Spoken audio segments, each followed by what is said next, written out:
खबर आपको लक्सर से बता रहे हैं। स्वास्थ्य विभाग ने चलाया अभियान चलाकर 8 गांव में किया 100% टीकाकरण। अभियान चलाकर 8 गांव में किया गया 100% टीकाकरण। स्वास्थ्य विभाग ने 10 गांव में चलाया टीकाकरण अभियान।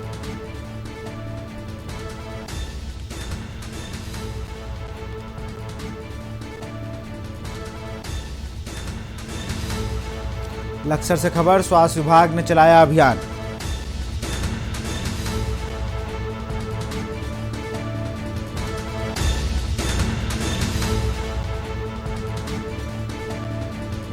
स्वास्थ्य विभाग ने 10 गांवों में चलाया टीकाकरण अभियान और 100% टीकाकरण किया है।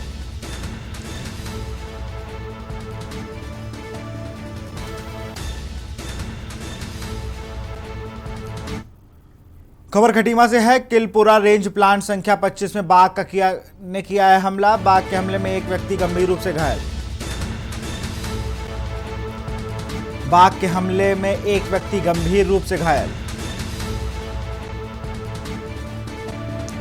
वन विभाग के रेंजर ने घायलों को नागरिक अस्पताल में कराया भर्ती। वन विभाग ने रेंजर घायलों को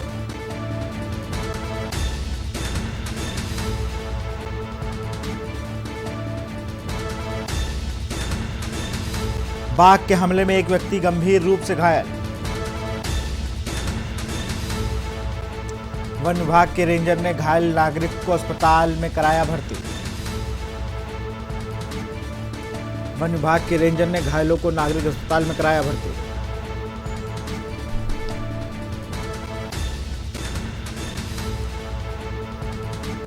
किलपुरा रेंज प्लांट में बाघ ने किया हमला।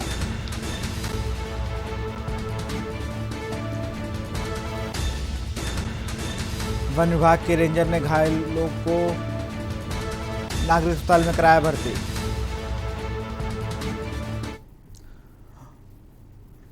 पूर्व मुख्यमंत्री हरीश रावत ने रानी पोखरी के टूटे पुल का निरीक्षण किया और सरकार से मांग की है कि जल्द से जल्द वैकल्पिक व्यवस्थाएं बनाई जाएं, क्योंकि हजारों की संख्या में लोग इस पुल के टूटने से प्रभावित हो गए हैं। बता दें कि कांग्रेस के वरिष्ठ नेता और पूर्व मुख्यमंत्री हरीश रावत दिल्ली से जॉली ग्रांट एयरपोर्ट पहुंचे, जिसके बाद सीधे रानी पोखरी के टूटे पुल पर पहुंचकर निरीक्षण किया।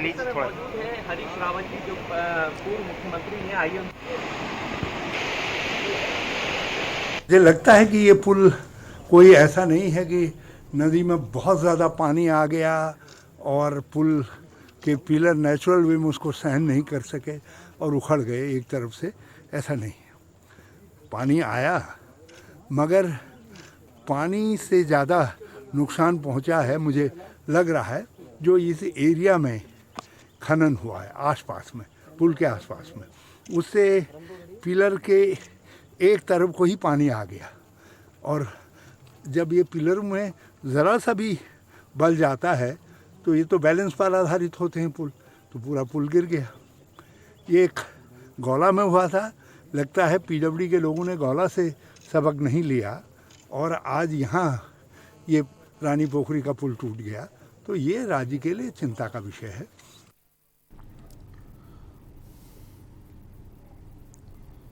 उत्तराखंड राज्य गठन के करीब 21 साल पूरे हो चुके हैं। इन 21 सालों में प्रदेश की उपलब्धियां में कुछ हुआ हो या ना हुआ हो, मगर मुख्यमंत्रियों की लंबी फेहरिस्त जरूर बन गई है और उत्तरांचल से उत्तराखंड राज्य का नाम जरूर बदला है। अब तक यहां 11 मुख्यमंत्री बन चुके हैं और प्रदेश की सत्ता बस 2 ही राष्ट्रीय पार्टियों के इर्द गिर्द घूमती नजर आ रही है। क्षेत्रीय दलों को कभी प्रदेश की जनता ने उठाने की कोशिश ही नहीं की, लेकिन जो भी सत्ता में आया उन्होंने किसी भी मुख्यमंत्री का कार्यकाल पूरा नहीं होने दिया। लगातार ही मुख्यमंत्रियों के चेहरे बदलकर जनता को पूरी तरह से भ्रमित करके रखा गया, लेकिन एक मिथक के अनुसार उत्तराखंड की सत्ता में मुख्यमंत्रियों के चेहरे बदलने वाली पार्टी ने रिपीट नहीं किया है। इस बार क्या होगा, क्या टूटेगा मिथक, पूरी रिपोर्ट दिखाएंगे इस ब्रेक के बाद।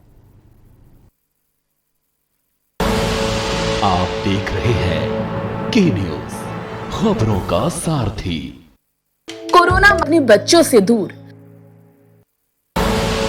आप देख रहे हैं के न्यूज, खबरों का सारथी। ब्रेक के बाद आपका स्वागत है। 21 साल हो गए हैं उत्तराखंड को बने हुए, लेकिन 11 मुख्यमंत्री दे चुकी है ये वहाँ की जनता 11 मुख्यमंत्रियों को देख चुकी है और वहाँ पर एक मिथिक माना गया है कि जो पार्टी ज़्यादा अपने चेहरे बदलती है अपने कार्यकाल में, वो पार्टी दोबारा रिपीट नहीं होते। देखिए इस रिपोर्ट में।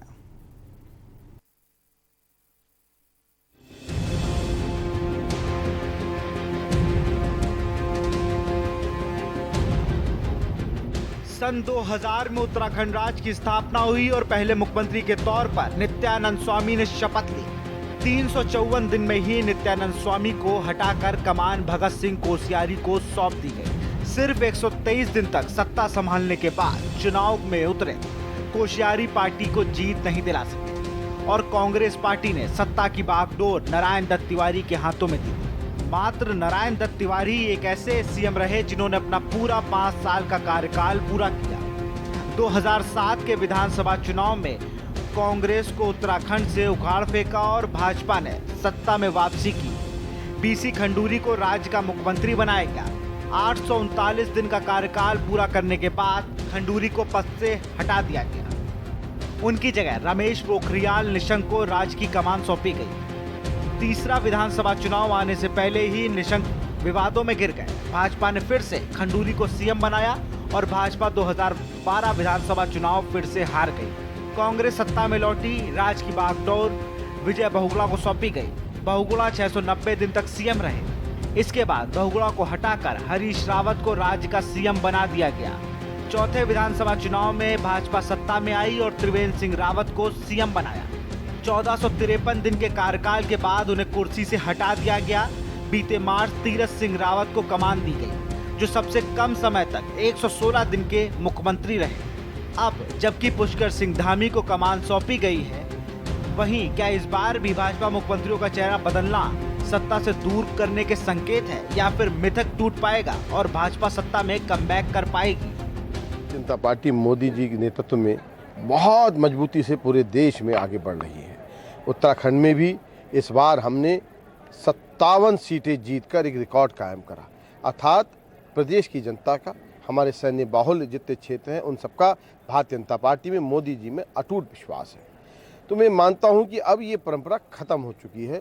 जैसा हम लोग केंद्र में भी दोबारा सत्ता में आए, यहाँ पे भी उत्तराखंड में हम लोग ऐसी प्रचंड बहुमत से अब की बार 60 के पार इस नारे के साथ हम लोग प्रदेश में आने वाले हैं। इस बार आम आदमी पार्टी उत्तराखंड की चुनावी पिच पर अपने दिल्ली मॉडल को लेकर चुनाव लड़ने के लिए तैयार दिखाई दे रही है, लेकिन अब तीसरे विकल्प के रूप में आम आदमी पार्टी बहुत तेजी से उत्तराखंड में अपनी जड़ें जमाने लगी है। भले ही भाजपा और कांग्रेस आम आदमी पार्टी को चुनावी युद्ध से बाहर समझ रही है, लेकिन हकीकत तो ये है कि कांग्रेस और भाजपा की नींद उड़ी है और विधानसभा चुनाव जीतने के लिए आम आदमी पार्टी ने अभी से अपनी पूरी ताकत झोंक दी है, जिसमें चुनावी समीकरण पूरी तरह से बिगड़े नजर आ रहे हैं और राजनीतिक समीक्षक भी पूरी गणना करने में अभी नाकाम है। यहाँ पे भ्रम चल रहा है कि हर बार सरकार लाओ, एक बार सागनाथ एक बार नागनाथ दोनों आते हैं, कभी भाजपा कभी कांग्रेस। मुख्यमंत्री बदलने के अलावा इन्होंने उत्तराखंड के लिए कुछ भी नहीं किया। इस चीज़ को देखते हुए हमारे राष्ट्रीय संयोजक श्री अरविंद केजरीवाल जी ने पिछले साल घोषणा करी थी कि हमारी पार्टी 70 की 70 विधानसभा सीटों पर चुनाव लड़ेंगी और सबसे पहले हमारी ही पार्टी ने मुख्यमंत्री पद के दावेदार भी घोषित कर दिए गए, जो हमारे चेहरे हैं कर्नल अजय कोठियाल जी। और उससे बौखलाहट इतनी हो चुकी है भाजपा को कि आज आप देख रहे होंगे जगह जगह जो पोस्टर भी लगाए जा रहे हैं, कोई बैनर भी लगाए जा रहे हैं, वो भी फाड़े जा रहे हैं। ये तो बिल्कुल तय है कि इस बार कांग्रेस आएगी और आप देख रहे हो कि पिछले 5 सालों में बीजेपी ने कोई काम नहीं करा है, सिर्फ मुख्यमंत्री बदलने के अलावा। आम आदमी पार्टी अभी घुटनों के बल चल रही है, अभी उसको खड़े होने में भी समय लगेगा, तो आम आदमी पार्टी से डरने की ज़रूरत नहीं है। और मेरी निगाह में तो वैसे भी ये बीजेपी की सब्सिडियरी है, बीजेपी की बी पार्टी है। जिस चुनावी पिच पर सिर्फ कांग्रेस भाजपा का युद्ध देखने को मिलता था, उस चुनावी पिच पर आम आदमी पार्टी की दस्तक ने चुनावी युद्ध त्रिकोणी कर दिया है। आगामी विधानसभा चुनाव में देखना दिलचस्प होगा कि उत्तराखंड की परंपरा कांग्रेस और भाजपा के बीच ही बरकरार रहती है या फिर आम आदमी पार्टी उत्तराखंड में जीत हासिल कर इस परंपरा को तोड़कर एक नया इतिहास लिख देती है। काशीपुर से के न्यूज इंडिया के लिए अजहर मलिक की रिपोर्ट। उत्तरकाशी पहुंचे उत्तराखंड कांग्रेस कमेटी के कार्यकारी अध्यक्ष रणजीत रावत का गंगोत्री विधानसभा के कांग्रेस कार्यकर्ताओं ने जोरदार स्वागत किया। कल देर शाम उत्तरकाशी पहुंचे रणजीत रावत के साथ कांग्रेस कार्यकर्ता तमगाखानी गेट से शहर के बीच पैदल यात्रा सुमन सभागार में पहुंचे, जहां पर रणजीत रावत ने कार्यकर्ताओं के साथ बैठक कर मिशन 2022 के लिए कई अहम मसलों पर चर्चा की। वहीं रणजीत रावत ने पूर्व विधायक विजयपाल सजवाड़ की लोकप्रियता पर भी और कार्यशैली से मिल रहे जन समर्थन की जमकर प्रशंसा की और सबका धन्यवाद किया।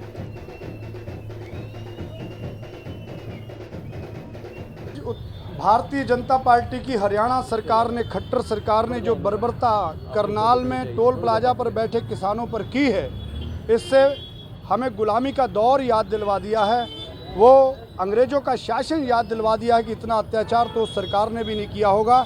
लहूलुहान किए गए किसानों को घायल किया गया, उनके सिर फाड़ दिए गए, दर्जनों सैकड़ों किसान जो हैं घायल हुए हैं। उसके विरोध में आज बाजीपुर में ये पुतला दहन हुआ है। और अगर ये सरकार तानाशाही पर उतारू रही, देश के मजदूरों किसानों का विरोध इसी तरीके से झेलना पड़ेगा सरकार को। सरकार को सीधी चेतावनी है कि आप लोकतांत्रिक व्यवस्था की सरकार हैं, आप तानाशाही रवैया नहीं अपना सकते। आपके देश के मजदूरों किसानों की बात सुननी पड़ेगी, आपको सकारात्मक रहना चाहिए। 9 महीने से किसान सड़कों पर बैठे हैं, मजदूर किसान सड़कों पर बैठे हैं। इस सरकार ने सुध नहीं ली और आज ये गोलियां चलवाएंगे, आज ये लाठियां चलवाएंगे, लहूलुहान होंगे। हम तो शहीदों के वंशज हैं, झेल लेंगे। अगर उस सरकार को झेला है तो आज इस सरकार को भी झेलने की ताकत मजदूर किसान शक्ति रखती है। और इसी बीच पौड़ी से आपको खबर बता रहे हैं, सीएम धामी पहुंचे हैं पौड़ी गढ़वाल। सीएम धामी पहुंचे हैं पौड़ी गढ़वाल। पौड़ी जिले के आपदाग्रस्त क्षेत्रों का कर रहे हैं निरीक्षण। हेलीकॉप्टर के जरिए आपदाग्रस्त क्षेत्रों का कर रहे हैं निरीक्षण। हेलीकॉप्टर के जरिए आपदाग्रस्त क्षेत्रों का कर रहे हैं निरीक्षण। पौड़ी से खबर, सीएम धामी पहुंचे हैं पौड़ी गढ़वाल। पौड़ी जिले के आपदाग्रस्त क्षेत्रों का कर रहे हैं निरीक्षण। हेलीकॉप्टर के जरिए आपदाग्रस्त क्षेत्रों का कर रहे हैं निरीक्षण। हेलीकॉप्टर के जरिए आपदाग्रस्त क्षेत्रों का कर रहे हैं निरीक्षण।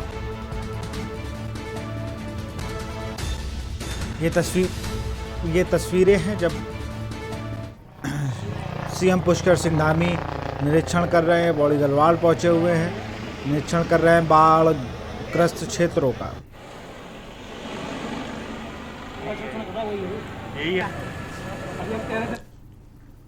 फिलहाल खबर उत्तराखंड में इतना ही। देखते रहिए के न्यूज़ इंडिया। नमस्कार।